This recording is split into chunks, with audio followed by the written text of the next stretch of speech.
ಮೊದಲು ಈ ಸ್ಟೇಡಿಯಂನ ವಿಜುವಲ್ಸ್ ನೋಡ್ತಾ ಹೋದ್ರೆ ಗೊತ್ತಾಗುತ್ತೆ.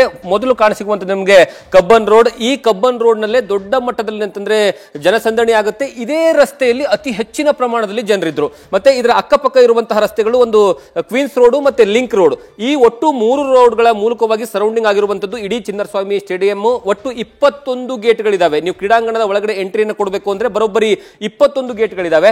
ಮೊದಲು ಎಫೆಕ್ಟ್ ಆಗುವಂತದ್ದೇ ನಿಮಗೆ ತೋರಿಸ್ತೀನಿ ನೋಡಿ.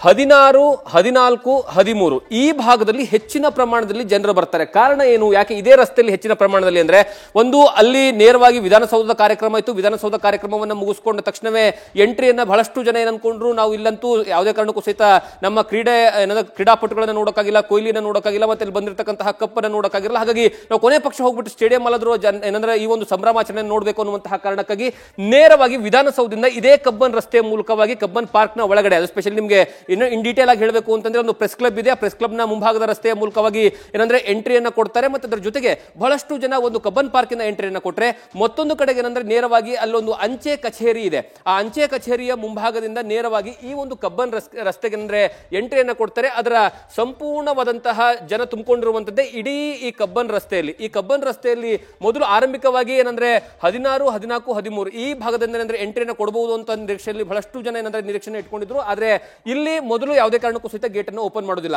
ಮೊದಲು ಗೇಟ್ ಅನ್ನು ಓಪನ್ ಮಾಡೋದು ಲಿಂಕ್ ರೋಡ್, ಅಂದ್ರೆ ಸಣ್ಣದಾಗಿರ್ತಕ್ಕಂತಹ ರಸ್ತೆ ಏನಿದೆ ಆ ಒಂದು ಕ್ರೀಡಾಂಗಣದ ಒಳಗಡೆ ಎಂಟ್ರಿಯನ್ನು ಕೊಡೋದಕ್ಕೆ, ಗೇಟ್ ಮೂಲಕವಾಗಿ ಎಂಟ್ರಿಯನ್ನು ಕೊಡೋದಕ್ಕೆ ಈ ಒಂದು ಭಾಗದಲ್ಲಿರುವಂತಹ 17, 18, 19 ಈ 3 ಗೇಟ್ಗಳನ್ನು ಓಪನ್ ಮಾಡ್ತಾರೆ. ಆ 3 ಗೇಟ್ಗಳನ್ನು ಓಪನ್ ಮಾಡಿದ ತಕ್ಷಣ ಜನ ಅಲ್ಲಿಗೆ ಎಂಟ್ರಿಯನ್ನು ಕೊಡ್ತಾರೆ. ಏಕಕಾಲದಲ್ಲಿ ಅಂದ್ರೆ ಬಹಳಷ್ಟು ಲಕ್ಷಾಂತರ ಜನ ಇರುವಂತಹ ಸಂದರ್ಭದಲ್ಲಿ ಈ ಒಂದು ಜಾಗಕ್ಕೆ ಗೇಟ್ ಮೂಲಕವಾಗಿ ಎಂಟ್ರಿಯನ್ನು ಕೊಟ್ಟಂತಹ ಸಂದರ್ಭದಲ್ಲಿ ಯಾವುದೇ ಕಾರಣಕ್ಕೂ ಸಹಿತ ಕ್ರೌಡ್ ಕಂಟ್ರೋಲ್ ಮಾಡೋದಕ್ಕೆ ಆಗೋದಿಲ್ಲ. ಕ್ರೌಡ್ ಕಂಟ್ರೋಲ್ ಆಗದೇ ಇರುವಂತಹ ಸಂದರ್ಭದಲ್ಲಿ ಜನರ ಏನಂದ್ರೆ ಬರುವಂತಹ ಅಭಿಮಾನಿಗಳ ಒಂದು ಆ ಒಂದು ದೃಶ್ಯವನ್ನು ನೋಡಿದ ತಕ್ಷಣವೇ ಅಲ್ಲಿ ಗೊತ್ತಾಗುತ್ತೆ ಇಲ್ಲಿ ಏನೋ ಒಂದು ದುರ್ಘಟನೆ ಆಗುತ್ತೆ. ಹಾಗಾಗಿ ನಾವು ಮತ್ತೆ ಬೇರೆ ಗೇಟ್ಗಳನ್ನು ಸಹಿತ ಓಪನ್ ಮಾಡಬೇಕು ಅಂತ. ಅಷ್ಟರಲ್ಲಿ ಆಗಲೇ ಈ 18ನೇ ಗೇಟ್ ಹತ್ತಿರದಲ್ಲಿ ಸ್ವತಃ ಇವತ್ತು ಗೃಹ ಸಚಿವರು ಹೇಳಿರೋ ಹಾಗೆ 18 ಮತ್ತು ಈ 21ನೇ ಗೇಟ್ ಇದೆ. 21 ಮತ್ತೆ 18ನೇ ಗೇಟ್ ಹತ್ತಿರ ಮೊದಲ ಬಾರಿಗೆ ಕಾಲ್ ತುಳಿತ ಆಗುತ್ತೆ. ಆ ಮೊದಲ ಬಾರಿಗೆ ಕಾಲ್ ತುಳಿತ ಆದ ತಕ್ಷಣವೇ ಅಲ್ಲಿರುವಂತಹ ಮ್ಯಾನೇಜ್ಮೆಂಟ್, ಅಲ್ಲಿರುವಂತಹ ಪೊಲೀಸರು ಏನ್ ಮಾಡ್ತಾರೆ, ನಂತರ ನೇರವಾಗಿ ಶಿಫ್ಟ್ ಆಗುವಂತದ್ದೇ ಅವರು ಗೇಟ್ ನಂಬರ್ 6 and 7 ಈ 2 ಗೇಟ್ಗಳನ್ನು ಓಪನ್ ಮಾಡ್ತಾರೆ. ಈ ಒಂದು 2 ಗೇಟ್ಗಳು ಬರುವಂತದ್ದು ಕ್ವೀನ್ಸ್ ರೋಡ್ ಅಲ್ಲಿರುವಂತಹ ಗೇಟ್ಗಳು. ಅಲ್ಲಿ ಜನರು ಹೆಚ್ಚಿನ ಪ್ರಮಾಣದಲ್ಲಿ ಇರುವಂತಹ ಕಾರಣಕ್ಕೆ ಆ ಗೇಟ್ಗಳನ್ನು ಓಪನ್ ಮಾಡ್ತಾರೆ. ಒಂದು 17, 18, 19 ಈ ಗೇಟ್ಗಳು, ಅದರ ಅಪೋಸಿಟ್ ಇರುವಂತಹ 6 ಮತ್ತು 7ನೇ ಗೇಟು.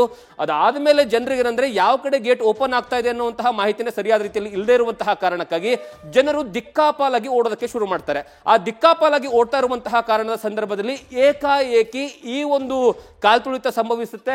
3 ಕಡೆ ಕಾಲ್ತುಳಿತ ಆಗುತ್ತೆ. ಅದರಲ್ಲಿ ಗೇಟ್ ನಂಬರ್ 6, ಗೇಟ್ ನಂಬರ್ 7 ಮಧ್ಯಭಾಗದಲ್ಲಿ, ಅದರ ಜೊತೆಗೆ ಗೇಟ್ ನಂಬರ್ 14, ಅದಾದ್ಮೇಲೆ ಗೇಟ್ ನಂಬರ್ 18 and 19 and 20 ಈ 3 ಕಡೆಗೆ ಏನಂದ್ರೆ ಕಾಲ್ತುಳಿತ ಆಗುತ್ತೆ.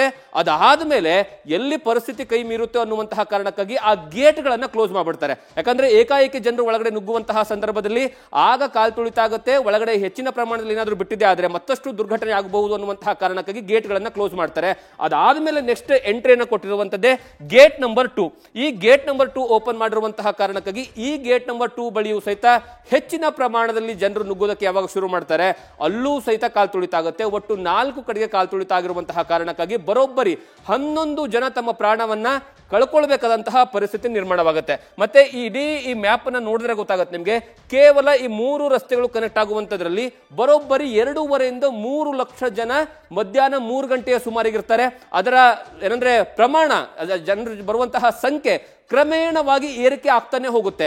ಈ ರಸ್ತೆಯಲ್ಲಿ ಯಾವುದೇ ಕಾರಣಕ್ಕೂ ಎಲ್ಲೂ ಏನಂದ್ರೆ ಹೋಗೋದಕ್ಕೆ ಅವಕಾಶ ಇರಲಿಲ್ಲ. ಯಾವಾಗ ಕಾಲ್ತುಳಿತ ಸಂಭವಿಸುತ್ತಲ್ಲ ಈ 3 ರಸ್ತೆಗಳಲ್ಲಿ, ಈ 3 ರಸ್ತೆಗಳಲ್ಲೂ ಸಹಿತ ಒಂದು ಆಂಬುಲೆನ್ಸ್ ಮೂಲಕವಾಗಲಿ ಅಥವಾ ಆಟೋ ಮೂಲಕವಾಗಲಿ ಅಥವಾ ಕಾರ್ನ ಮೂಲಕವಾಗಲಿ ಯಾರನ್ನೂ ಸಹಿತ ಕಡೆಗೆ ಕುಸಿದು ಬಿದ್ದಿರತಕ್ಕಂತಹ ವ್ಯಕ್ತಿಗಳನ್ನ ಬೇರೆ ಕಡೆಗೆ ಸ್ಥಳಾಂತರ ಮಾಡೋದಕ್ಕೆ ಆಗೋದಿಲ್ಲ. ಸ್ಥಳಾಂತರ ಮಾಡಕ್ಕೆ ಆಗದೇ ಇರುವಂತಹ ಕಾರಣಕ್ಕಾಗಿ ಘಟನೆ ನಡೆದಿರ್ತಕ್ಕಂತಹ ಸ್ಥಳದಲ್ಲೇ ಪ್ರಾಥಮಿಕ ಚಿಕಿತ್ಸೆ ಕೊಡದೇ ಇರುವಂತಹ ಕಾರಣಕ್ಕಾಗಿ ಅಲ್ಲಿ ಬಹಳಷ್ಟು ಜನ ಪ್ರಾಣವನ್ನ ಕಳ್ಕೊಳ್ತಾರೆ.